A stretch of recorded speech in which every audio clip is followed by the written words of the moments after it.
Welcome back. వడ్ల కొనుగోలు విషయంలో కాంగ్రెస్ ప్రభుత్వం అత్యంత నిర్లక్ష్యంగా వ్యవహరిస్తుందని అన్నారు మాజీ మంత్రి హరీష్ రావు. సిద్దిపేట జిల్లా నారాయణరావుపేటలో ధాన్యం కొనుగోలు కేంద్రాన్ని సందర్శించారు. 15 నుంచి 20 రోజులుగా వడ్లు కొనుగోలు చేయకపోవడంతో తీవ్ర ఇబ్బందులు పడుతున్నామని రైతులు హరీష్ రావు దృష్టికి తెచ్చి ఆవేదన వ్యక్తం చేశారు. ముఖ్యమంత్రికి పట్టింపు లేదని, పౌర సరఫరాల శాఖ మంత్రికి అసలు అవగాహన లేదని దుయ్యబట్టారు.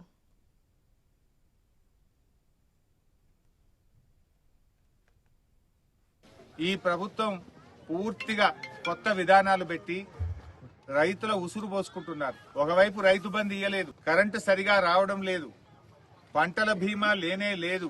ఎంతో ఆరుగాలం కష్టపడి పంట పండిస్తే ఆ వడ్లు కొనే దిక్కు లేదు. ఇవాళ రేవంత్ రెడ్డి నిన్న మాట్లాడుతూ నేను రైతు బిడ్డను, ముఖ్యమంత్రి అయితే ఓరుస్తలేరు అని డైలాగులు కొడుతుండు. రేవంత్ రెడ్డి, నువ్వు రైతు బిడ్డవైతే రైతు బంధు ఎగ్గొట్టవు. నువ్వు రైతు బిడ్డవైతే దేవుని మీద ఒట్టు పెట్టి రుణమాఫీ చెయ్యకుండా ప్రజల్ని మోసం చెయ్యవు. రేవంత్ రెడ్డి, నువ్వు రైతు బిడ్డవైతే వడ్ల కొనుగోలు విషయంలో రైతుల్ని ఈ రకంగా నువ్వు గోస పెట్టవు. నువ్వు రైతు బిడ్డవు కావు, నువ్వు రైతు ద్రోహివి.